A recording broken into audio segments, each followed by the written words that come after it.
Hi எல்லாருக்கும் வணக்கம். Welcome back to Kani's life style channel. இன்றைக்கி வீடியோவில் என்ன பார்க்க போகிறோம் அப்படின்னா, நெத்திலி மீன் ஃப்ரை தாங்க பார்க்க போகிறோம். வாங்க எப்படி செய்கிறதுன்னு பார்க்கலாம். ஃபஸ்ட்டு மீனை நல்லா க்ளீன் பண்ணி வாஷ் பண்ணி எடுத்துக்கோங்க. நாங்கள் கடையிலையே நல்லா க்ளீன் பண்ணி வாங்கிட்டு வந்துட்டோம். வீட்டில் வந்து நல்லா 2-3 டைம் வாஷ் பண்ணி ஃபஸ்ட்டு ஒரு பாத்திரத்தில் வச்சுக்கோங்க. தண்ணியெல்லாம் வடிஞ்சிரும். தண்ணியெல்லாம் வடிஞ்சதுக்கப்புறம் இன்னொரு பவுலில் ட்ரான்ஸ்ஃபர் பண்ணிக்கோங்க. மீனை நல்லா இந்த மாதிரி க்ளீன் பண்ணி வாஷ் பண்ணி எடுத்துக்கோங்க. நெக்ஸ்ட்டு நான் சொல்கிற பொருள் எல்லாமே இதில் ஆட் பண்ணிக்கோங்க. ஃபஸ்ட்டு மிளகாய்த்தூள் 2 ஸ்பூன் ஆட் பண்ணிக்கோங்க. உங்களோட காரத்துக்கு ஏற்ப உங்களுக்கு எவ்வளோ வேணுமோ அவ்வளோ ஆட் பண்ணிக்கலாம். அடுத்து மஞ்சள் தூள்,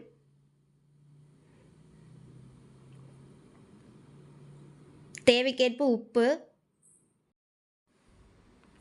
கார்ன்ஃப்ளவர் மாவு 2 ஸ்பூன் போட்டிருக்கேங்க நான்.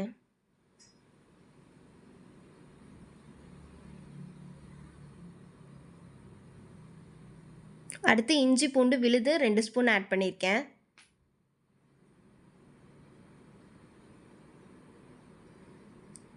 அடுத்து மீன் வறுவல் மசாலா அது கொஞ்சம் ஆட் பண்ணிக்கோங்க.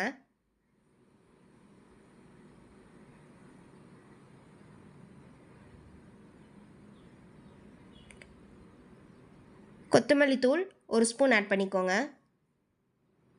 ஃபைனலாக லெமன் கொஞ்சம் புழிஞ்சு விட்டுக்கோங்க.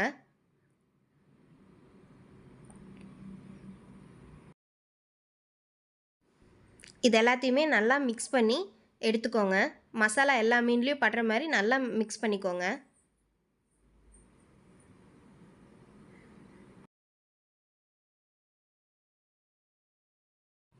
இந்த மாதிரி நல்லா மிக்ஸ் பண்ணி எடுத்து வச்சுக்கோங்க.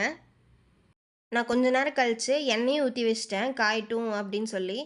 இந்த மாதிரி நல்லா காஞ்சிருச்சு பாருங்கள். ஒரு 20 மினிட்ஸ் வச்சிங்கனாவே காஞ்சிரும். அதுக்கப்புறம் நம்ம எண்ணெயில் போட்டு நல்லா பொரிச்சு எடுத்துக்கலாங்க.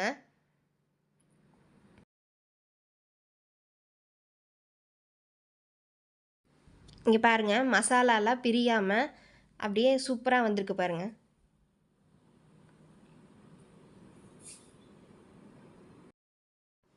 இதே மாதிரி எல்லா மீனையும் பொரிச்சு எடுத்துக்கோங்க.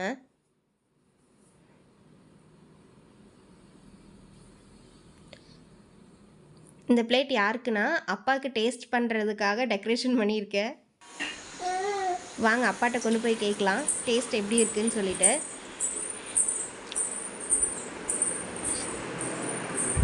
பா எப்படி இருக்குன்னு சொல்லுங்க சாப்பிட்டுட்டு.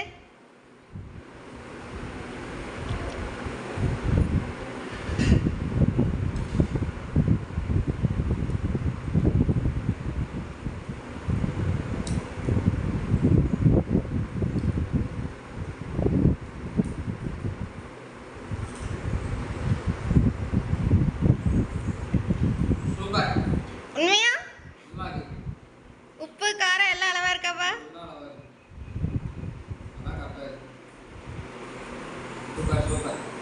அப்பாவோட ரிவ்யூ நீங்களே கேட்டிருப்பீங்க. மறக்காமல் எல்லோரும் இதே மாதிரி செஞ்சு பாருங்கள். உண்மையாகவே கிறிஸ்பியாக சூப்பராக இருந்தது. நெக்ஸ்ட் வீடியோவை பார்க்குற எல்லாரையும் பாய்.